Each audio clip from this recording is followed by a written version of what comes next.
Alhamdulillah, alhamdulillahilladzi arsala rasulahu bil huda wa dinil haqq liyudhhirahu 'ala ad-dini kulli wa kafa billahi syahida. Asyhadu an la ilaha illallah wahdahu la syarikalah wa asyhadu anna sayyidana wa nabiyyana Muhammadan abduhu wa rasuluh. Allahumma salli wa sallim wa barik ala sayyidina Muhammad wa ala alihi wa ashabihi ajma'in. Amma ba'du fa ya ayyuhan nas ittaqullaha haqqa tuqatih wa la tamutunna illa wa antum muslimun. Wa qala Allah ta'ala fi kitabihil aziz wa sadaqallahul aliyyul azim. A'udzu billahi samii'il 'alim minasyaitonir rajim. Ya ayyuhan nas kulu mimma fil ardi halalan thayyiban wa la tattabi'u khutuwati syaiton innahu lakum aduwwum mubin. Saudara-saudaraku sekalian kaum muslimin sidang Jumat yang terhormat, pada kesempatan yang berbahagia ini saya ingin menyampaikan pada saudara sebuah materi khutbah yang berjudul Manusia dalam Pandangan Materialisme dan Islam. Saudara-saudara, materialisme adalah salah satu aliran filsafat modern. Menurut materialisme itu sebenarnya adalah merupakan faham serba materi. Dia hanya percaya pada sesuatu yang bersifat materi. Di luar materi dia tidak percaya. Manusia dalam pandangan materialisme itu adalah tersusun dari darah, daging, tulang, otot, kulit.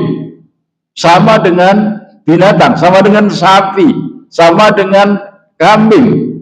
Kalau sapi begitu mati selesai, maka manusia dalam pandangan materialisme begitu mati juga selesai. Jadi tidak ada ruhnya. Sementara dalam pandangan Islam itu bertolak belakang 180 derajat. Dalam pandangan Islam manusia adalah makhluk Allah yang paling mulia. Kemuliaan yang kemuliaan tersebut karena apa? Karena Allah memberikan akal kepada manusia dan nafsu. Bedanya dengan setan dan malaikat, kalau setan itu dikasih nafsu tapi tidak dikasih akal. Malaikat dikasih akal, tidak dikasih nafsu. Sementara manusia dikasih akal dan nafsu. Makanya manusia itu kalau akalnya dapat mengalahkan nafsunya, maka dia akan lebih hebat daripada jenderalnya malaikat sekalipun. Siapa jenderalnya malaikat? Dia adalah malaikat Jibril. Dalam peristiwa Isra dan Mi'raj, malaikat Jibril nggak mampu mengantarkan Nabi sampai ke Sidratil Muntaha, hanya sampai langit ke Sabtu tidak mampu lagi meneruskan. Kenapa? Karena Nabi Muhammad mampu menjaga akalnya. Itulah sebabnya maka kalau manusia hidup tidak mampu menjaga akalnya, dalam artian akalnya dapat dikalahkan oleh nafsunya, maka dia akan lebih rendah daripada binatang. Ya, lebih rendah daripada binatang. Satu contoh misalnya, ada seorang anak perkosa ibunya. Kenapa? Karena akalnya dikalahkan oleh nafsunya. Oleh karena itulah maka kalau manusia akalnya dapat dikalahkan oleh nafsunya, maka manusia derajatnya rendah, lebih rendah daripada binatang. Oleh karena itulah maka saudara-saudara sekalian, yang namanya manusia, karena dia diciptakan oleh Allah Subhanahu wa taala untuk mengemban tugas mulia sebagai khalifatun fil ard, sebagai khalifah Allah di muka bumi, untuk memegang amanahnya Allah di muka bumi, untuk makmurkan bumi dengan segala isinya sesuai dengan disiplin ilmunya masing-masing. Maka Allah Subhanahu wa taala menciptakan manusia itu sebagai makhluk yang sangat sempurna. Karena apa? Yang terdapat dalam diri manusia, makanya dikatakan dalam Al-Quran, wa fi anfusikum afala tubsirun, pada dirimu apa kamu tidak lihat? Dalam diri manusia itu ada apa? Ada jasad, ada roh, ada akal, ada hati. Ini semua membutuhkan makanan. Makanannya jasad apa? Sesuatu yang bersifat materi, makanan dan minuman yang enak. Itulah sebabnya maka dikatakan dalam Al-Quran, ya ayyuhan nas, kulu mimma fil ardi halalan tayyiba. Makanlah apa-apa yang ada di muka bumi yang halal dan thayyib. Thayyib di sini berarti seimbang, sesuai dengan kebutuhan tubuh. Wala tattabi'u khutuwatis syaitan, jangan kamu mengikuti langkah-langkahnya setan. Innahu lakum aduwwum mubin, karena setan itu adalah musuh kamu yang amat nyata. Nah, saudara-saudara sekalian, makanya Nabi pun mengatakan, kulu wasrabu wala tusrifu, makan dan minumlah kamu, tapi jangan berlebih-lebihan. Nabi kasih contoh, beliau itu tidak makan kalau tidak lapar dan akan berhenti makan sebelum kenyang. Makanya Nabi itu dalam sejarah tidak pernah sakit sekali itu menjelang akhir ajalnya. Karena apa? Nabi selalu menjaga makanannya, minumannya yang halal dan thayyib. Nah, saudara-saudara sekalian, nah kita ini sebagai hamba Allah yang mulia, kita tidak boleh sembarangan dalam makan dan minum. Misalnya kita pakai prinsip persetan dengan halal haram, yang penting pokoknya enak. Tidak bisa seperti itu. Kita harus hati-hati. Ya, harus hati-hati. Kenapa? Kalau saudara-saudara terbiasa makan makanan yang haram, apa kata Nabi? Kullu lahmin nabata minal haram fannaru aula bihi. Setiap daging yang tumbuh dari sesuatu yang haram, maka neraka lebih berat atasnya. Hati-hati. Hati-hati. Ya. Oleh karena itulah makanan-makanan haram itu juga dia menjadi penghambat terkabulnya doa-doa kita dari Allah Subhanahu wa taala. Ingat itu kasusnya, bagaimana ada seorang hamba Allah ya yang makanannya, minumannya haram, yang dipakai dari sesuatu yang haram. Dia berdoa, ya Rabbi, ya, minta pada Allah supaya doanya dikabulkan. Tapi fa'anna yustajabulah, bagaimana doanya akan dikabulkan? Karena yang dimakan sesuatu yang haram, yang diminum sesuatu yang haram, yang dipakai sesuatu yang haram, maka bagaimana doanya akan dikabulkan oleh Allah Subhanahu wa taala? Itu hadisnya sahih. Oleh karena itulah makanya sebagai umatnya Kanjeng Nabi, kita harus waspada dengan makanan dan minuman yang halal. Nah, kemudian yang kedua adalah akal. Akal kita ini ya merupakan kelebihan yang diberikan oleh Allah Subhanahu wa taala buat kita sebagai hamba Allah. Dengan akalnya manusia bisa menjadi makhluk yang berbudaya. Dengan akalnya manusia tahu mana baik, mana buruk, mana benar, mana salah. Tapi ingat, kemampuan akal manusia ini terbatas pada rasio praktis dalam filsafat. Apa itu? Terbatas pada sesuatu yang bisa dieksperimen. Oleh karena itulah maka dibutuhkan ya tambahan yang berupa agama. Nah, apa itu makanannya akal? Makanannya akal itu adalah ilmu pengetahuan. Itulah sebabnya maka Nabi mengatakan utlubul ilma minal mahdi ilal lahdi. Mencari ilmu, carilah ilmu mulai dari kandungan sampai liang lahat. Makanya konsep long life education itu adalah konsep Islam sebetulnya. Konsep pendidikan sepanjang masa. Selagi manusia itu masih hidup, dia masih ada kewajiban untuk mencari ilmu. Nah, saudara-saudara sekalian yang berbahagia. Kemudian yang ketiga adalah hati. Apa makanannya hati kita ini? Makanannya hati itu adalah zikir. Itulah sebabnya maka dikatakan alladzina amanu wa tatma'innu qulubuhum bi dzikrillah. Ala bi dzikrillah tatma'innul qulub. Bahwa orang-orang yang beriman kalau hatinya kepengen tenang, tentram, maka dia harus banyak mengingat kepada Allah, banyak zikir kepada Allah. Ingat, zikir kepada Allah itu dapat menenangkan hati.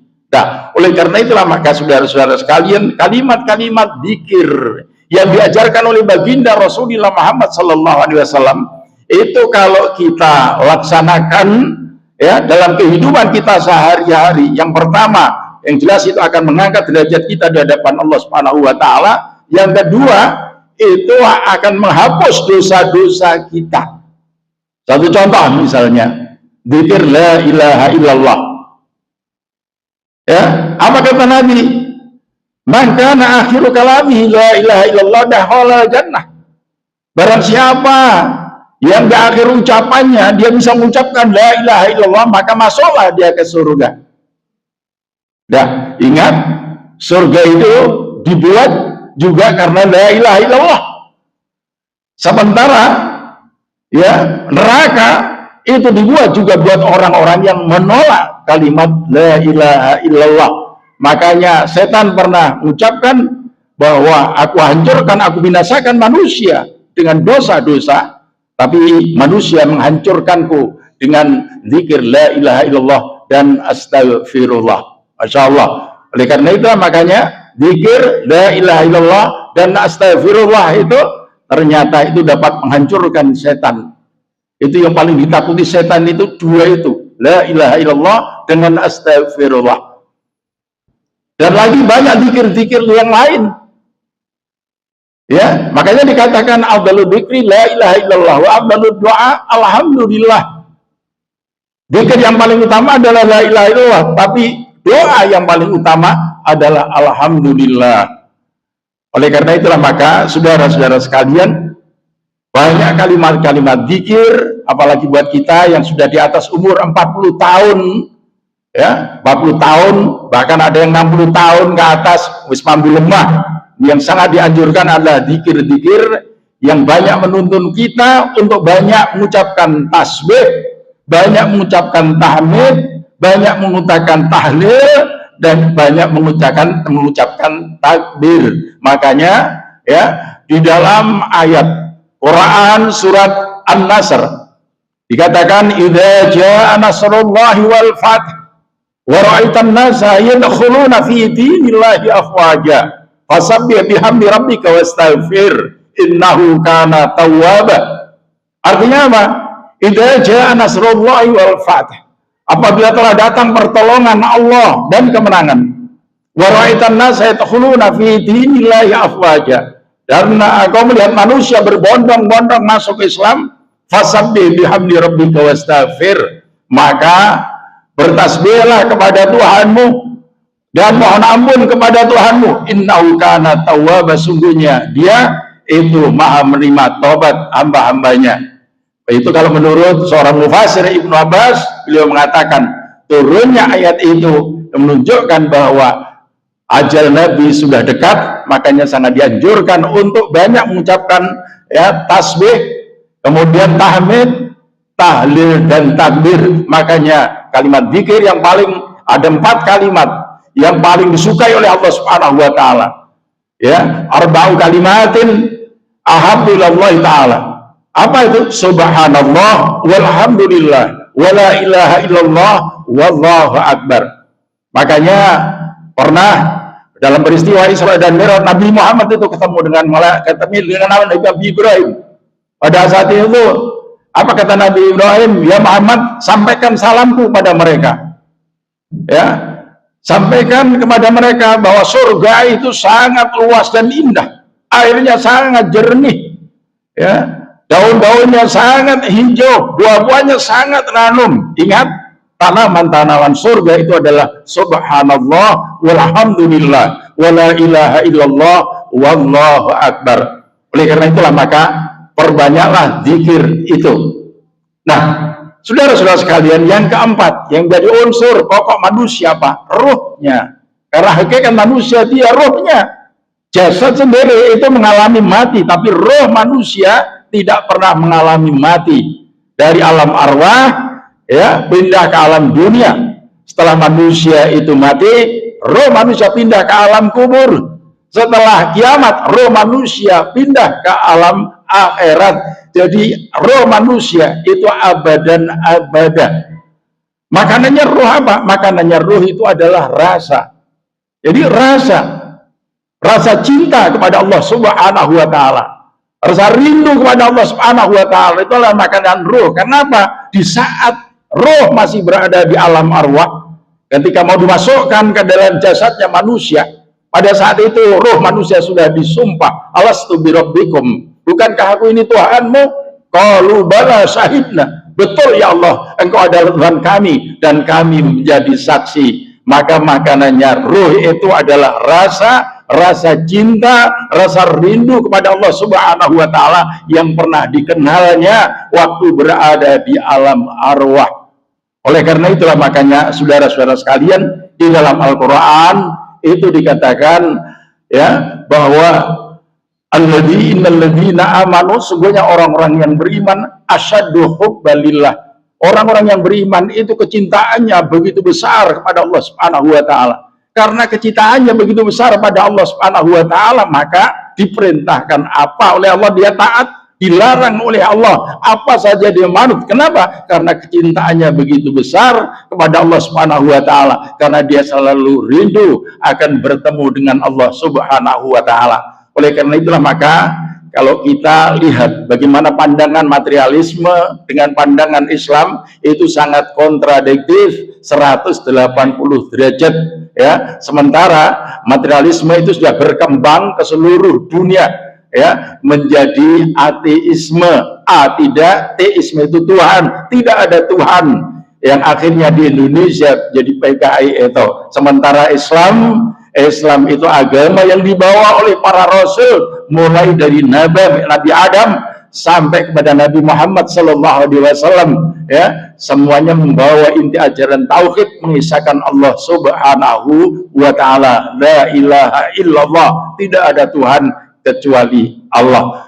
Saya kira inilah saudara, makanya kalau kebutuhan apa-apa yang ada manusia, kebutuhannya jasad, kebutuhannya roh, kebutuhannya akal, dan kebutuhannya hati itu terpenuhi dengan baik, kita sebagai manusia yang taat kepada Allah dan Rasulnya, insya Allah itu akan mengantarkan kita selamat ya, mencapai kesuksesan di hadapan Allah Subhanahu wa taala. Suksesnya bagaimana? Masuk surganya Allah Subhanahu wa taala. Akhirnya marilah kita tutup dengan doa. Barakallahu li wa lakum fil Qur'anil azim wa nafa'ani wa iyyakum ma fi minal ayati wa dzikril hakim wa taqabbala minni wa minkum tilawatahu innahu wal ghafurur rahim wa qur rabbighfir warhamna anta khairur rahimin. Allahumma shalli wa sallim wa barik ala sayyidina Muhammad wa ala ali sayyidina Muhammad.